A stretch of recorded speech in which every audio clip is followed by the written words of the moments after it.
Tere! Minu nimi on Tauno Rahnu ja ma töötan Rakvere linnuses giidina. Ja täna räägiks ma teile ühest keskaegsest ametist ja see amet on timukas. Ammustel aegadel juba, kui inimesed hakkasid elama suuremates gruppides ja moodustusid ühiskonnad, oli loomulikult vaja ka kehtestada mingid kindlad reeglid kõigile ühiskonna liikmetele, et see ühiskond saaks normaalselt funktsioneerida ja töötada. Ja loomulikult leidus alati ka inimesi, kes neid reegleid milleski ei pidanud, neid rikkusid ja sellega sooritasid siis kuriteo. Et ühiskond ei laskuks kaosesse ja saaks normaalselt funktsioneerida, oli vaja ka inimesi, kes reegleid rikuvad, üles otsivad, üle kuulavad ja ka karistavad. Keskajal oli selleks inimeseks, selleks ametimeheks timukas. Keskaja alguses oli kohtulik uurimine äärmiselt primitiivne, jõhker, ebaõiglane ja kallutatud. Kehtis selline mõiste nagu ordaalid ehk jumala kohus. Kasutati erinevaid võtteid, kuidas kindlaks teha, kas inimene on süüdi või mitte. Kaks levinumat võtet olid veeproov ja tuleproov. Tuleproov seisnes selles, et inimese peopihku suruti tuliseks aetud raud, see käsi seoti kinni ja 3 päeva pärast, kui sidemed eemaldati, vaadati, kas käsi on hakanud siis paranema või ta mädaneb ja veritseb. Kui haav paranema ei olnud hakanud, tähendas see seda, et kahtlusalune on süüdi ja sai oma vastava karistuse. Teine võimalus, veeproov, seisnes selles, et inimene seoti kinni ja ta lasti vette. Kui inimene hakkas põhja vajuma, oli inimene süütu, aga kui ta jäi veepinnale hulpima, siis arvati, et ta on oma hinge saatanale maha müünud, tänu sellele veidikene kergem ja püsib veepinnal. Siis see inimene võeti veest välja ja tavaliselt saadeti siis tuleriidale. See oli üks levinumaid nõidade kindlaks tegemise viisi. Kuid 13. sajandil kehtestas kirik uue uurimismeetodi, mis sai nimeks inkvisitsioon. Ladina keelest tõlgituna inkvisitsioon tähendabki uurimist. Ja siis muutus olukord kardinaalselt. Ja vastupidiselt üldlevinud arusaamale muutus olukord süüalustele, kahtlusalustele tunduvalt paremaks. Seda eelkõige tänu sellele, et kehtestati hästi konkreetsed reeglid, kuidas ühte uurimist läbi viiakse. Ilmus kohtunik, hiljem juba ka 3 kohtunikku, kes uurimist läbi viisid. Kohtunikud olid tavaliselt ülikooli haridusega ja igasuguseid labaseid jutte nõidadest ja libauntidest ei uurinudki, uskunudki. Samuti oli olemas kirjutaja, kes üles kirjutas kõik küsimused ja vastused, mis uurimise jooksul läbi ette esitati, küsiti. Ja loomulikult ka timukas, kes siis seda uurimist koha peal läbi viis. Piinamine oli inkvisitsiooni ajal suhteliselt erandlik, ainult paar protsenti süüalustest tavaliselt sattusid selle piinamise ohvriks ja surmamõistetute arv oli samuti väga väikene. Inkvisitsiooni 350-aastase ajaloo jooksul hukati umbes 4-6 tuhat inimest. See teeb kuskil 12 inimest aastas, nii et mitte väga palju. Samal ajal ilmalikud kohtud, näiteks ainult Euroopas hukkasid üle 70 000 nõia. Nii et numbrid on täiesti erinevad ja kõrvutamatud. 13. sajandist on teada ka esimesed arhiiviandmed elukutseliste timukate kohta Euroopas. Inkvisitsiooni eeskujul tegelikult hakkasid ka ilmalikud kohtud järjest rohkem ja rohkem pöörama tähelepanu just reaalsetele asitõenditele ja tunnistustele ja see nii-öelda jumala kohus ehk ordaal hakkas tasapisi vajuma tagaplaanile. Miks üldse timuka ametikoht oli tähtis? Eelkõige loomulikult ühiskondliku korra ja rahu säilitamiseks. Timuka poolt ellu viidud karistus, olgu selleks siis piinamine, häbimärgistamine, rahatrahv kui ka hukkamine pidi täitma päris mitut ülesannet. Esiteks oli hukkamine rituaalne akt, mis maksis kätte ohvri eest. Teiseks, ta hoidis ära sellele järgneva veretasu. Kolmandaks likvideeris ohu ühiskonnale ja neljandaks oli hirmutavaks näiteks ka teistele, kes võisid muidu kaaluda kuritegelikule teele minekut. Kohtuprotsess ise pidi olema äärmiselt kiire ja karistus järgnema samuti kiiresti, sest inimesed kartsid, et kui selliste asjadega venitada, siis karistab Jumal ise, aga nüüd juba kõiki, kogu ühiskonda, kas siis mingite haiguste või loodusõnnetuste teel. Aga kuidas saadi üldse timukaks? Kõige tavalisem viis, kuidas inimene võis saada timukaks, oli pärimise teel.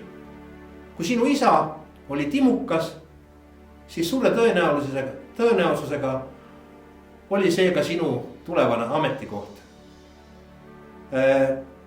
Timukad ei saanud valida endale ise seda ametit, mingit teist ametit, ühiskond seda ei aktsepteerinud. Nad olid siiski ühiskonna heedikud, sest nad puutusid väga palju kokku vere, patu ja kuritegevusega ja seda loeti nagu pahaks endeks. Timuka poeg hakkas oma ametit õppima üpris varakult, 8–10 aastasena. Ta hakkas kaasas käima oma isaga ja õppis tema kõrvalt, oli samal ajal tema abiline. Jälgis, kuidas isa oma tööd läbi viib ja vajadusel ka abistas ülekuulamistel. Harjutas ta tihtipeale hulkuvate koerte või koduloomade peale. Üks asi, mida kõige rohkem üks timuka õpilane pidi harjutama, oli pea maha raiumine. Iga timukas omas timuka mõõka. Erinevalt Inglismaast, kus oli traditsiooniks pea maha raiumine läbi viia kirve abil, siis Mandri-Euroopas oli selleks mõõk. Mõõk valmistati timukale spetsiaalselt vastavalt tema pikkusele, tugevusele ja stiilile. See oli kuskil 1 meeter pikk ja kaalus umbes 3 kilogrammi. Kuna seda mõõka ei kasutatud lahingus, vaid ainult hukkamisel, siis selle mõõga ots oli tüüpiliselt tömp. Kuskil 16-17 aastasena andis timuka õpilane siis eksami, milleks tavaliselt oli hukkamine ja asus tööle iseseisvalt. Tavaliselt esimesed paar aastat oli noor timukas tihtipeale rändtimukas, sest ega isa talle kohe oma kohta ei vabastanud ja nii ta õppis oma ametit teistes linnades, maakondades ja ootas võimalust, et kuskil avaneb mõni timuka koht linnas, kus ta saaks tööle asuda. Timukaks võis saada ka abiellumise teel. Kui noormees armus timuka tütresse ja pulmad olid ära peetud, siis tavaliselt ei olnud tal ka muud teist varianti, kui asuda tööle samal ametil nagu tema äiapapagi. Sest ühiskond mingit teist varianti talle enam ei pakkunud. Samuti võis timukaks saada kurjategija. Sel juhul, kui tal oli vaja vältida temale endale määratud karistust, aga näiteks linnas oli ära surnud timukas ja seda uut timukat hakati otsima. Ja kõige kurvem variant oli muidugi see, kui sa olid lihtsalt valel ajal, vales kohas. Kui kusagil tabatud kurjategijat oli vaja kiiresti hukata, aga timukat käepärast ei olnud ja haadlik soovis selle hukkamise ikkagi läbi viia, siis sellel haadlikul oli õigus pealtvaatajate hulgast valida inimene ja tema pidi siis selle hukkamise läbi viima. Kuid peale seda hukkamist tagasiteed enam endise elu juurde temale ei olnud. Nii näiteks sai timukaks kuulsa Nürnbergi timuka Franz Schmidti isa, kes läks ühte kurjategija kinnipüüdmist pealt vaatama ja ta sunniti see kurjategija hukkama ja peale seda ta enam oma tavatööd, milleks oli linnupütt, enam teha ei saanud. Kui Timukal avanes võimalus asuda kuhugile linna tööle, siis selleks sõlmiti konkreetne leping linnavalitsuse ja Timuka vahel, kus väga täpselt määratleti ära, milliste teenuste eest linn talle palka maksab, mis on Timuka kohustused ja millised on ka kohustused linnal Timuka ees.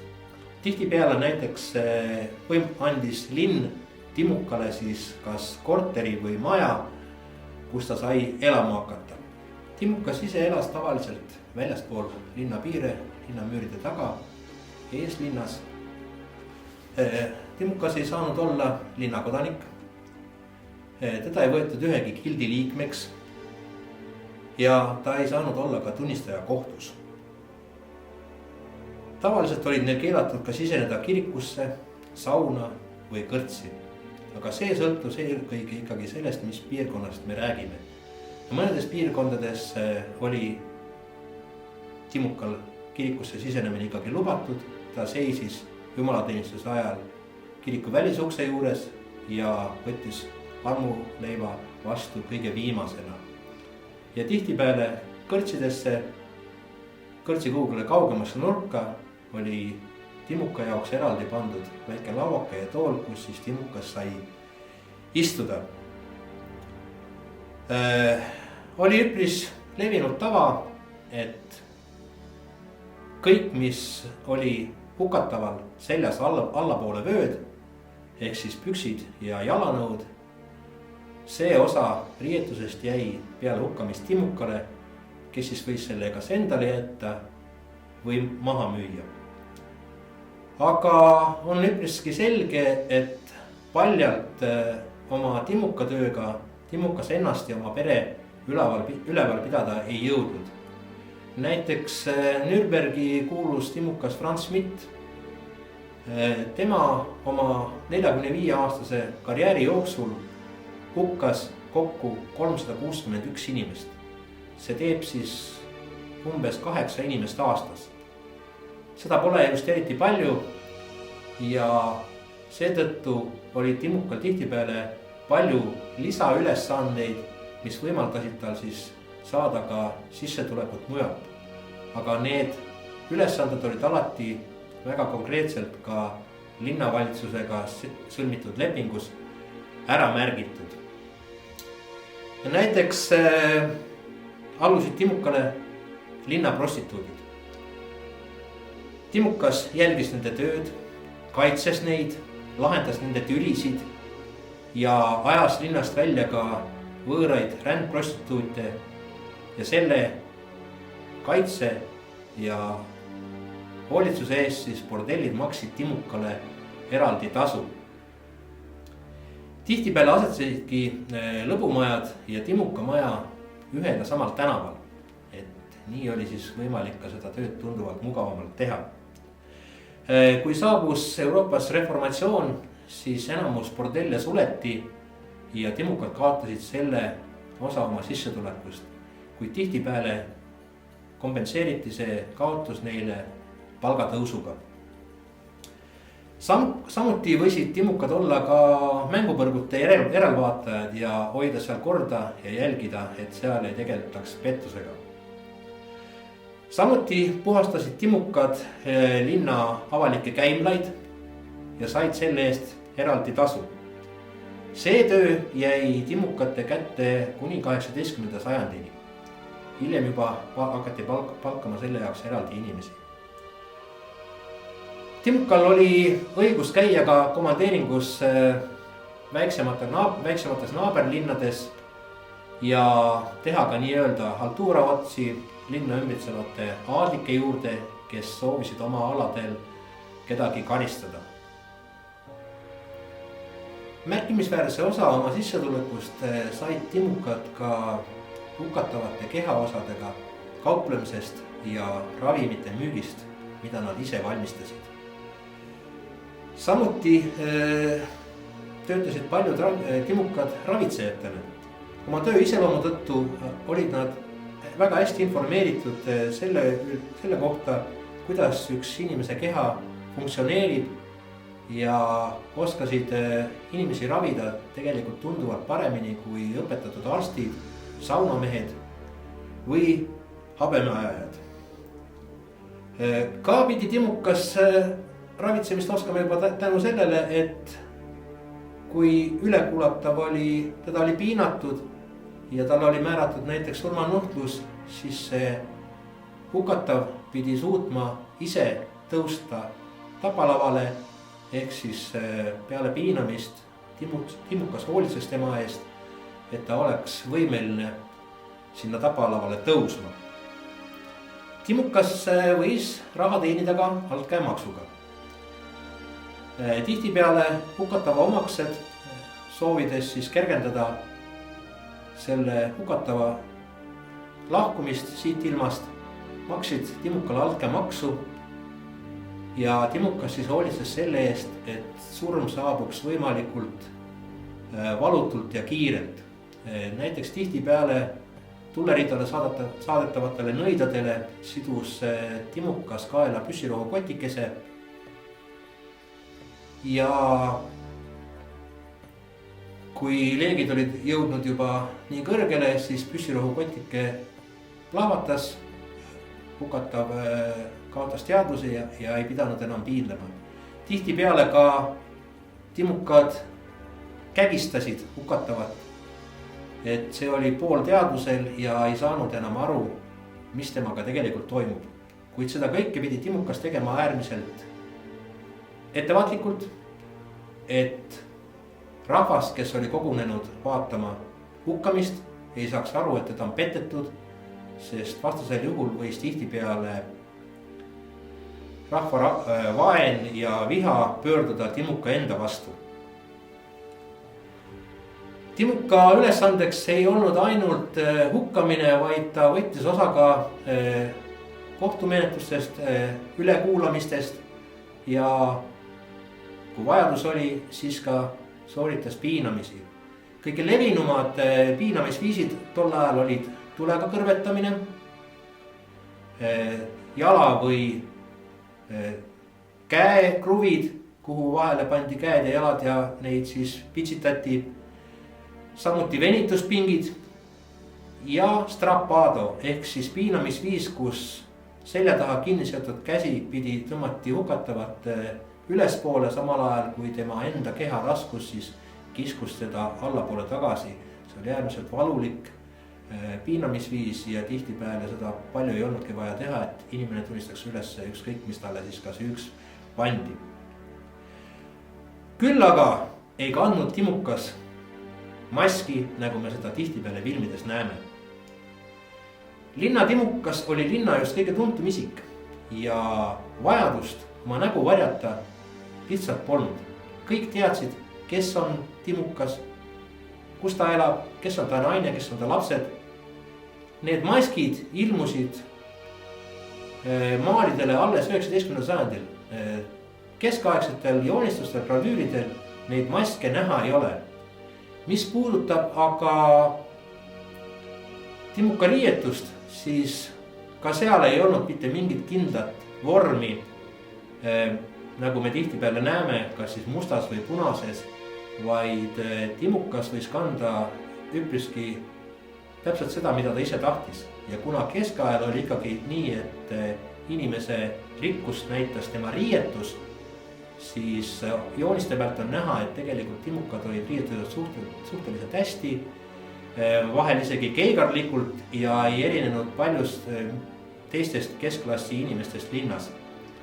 Küll on teada 17. sajandist, et Tallinna Timukas kandis punast ametimantlit, mille talle väljastas siis Tallinna raad. Ja maskidest võib-olla veel nii palju, et nagu ma ütlesin, et maske ei kantud, see on hilisem väljamõeldis, aga väga harvadel juhtudel siiski on teada ka, et on maski kasutatud.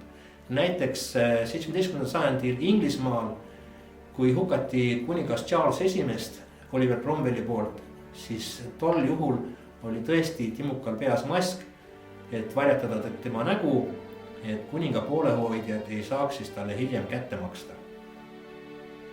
ja hukkamisi ei viidud läbi kunagi pimedal ajal, nii nagu me tihti filmides näeme, eriti tuleriidad. See on lihtsalt tehtud suurema efekti saavutamiseks filmides endas. Tume aeg, pime aeg oli siiski kurjade jõudude aeg ja keegi ei tahtnud anda võimalust näiteks nõiale, et talle veel need pimedad jõud siis appi tuleksid. Hukkamised toimusid alati päeval. Ja üldiselt ega keegi ei süüdistanud ka Timukat, et ta on kellegi hukanud.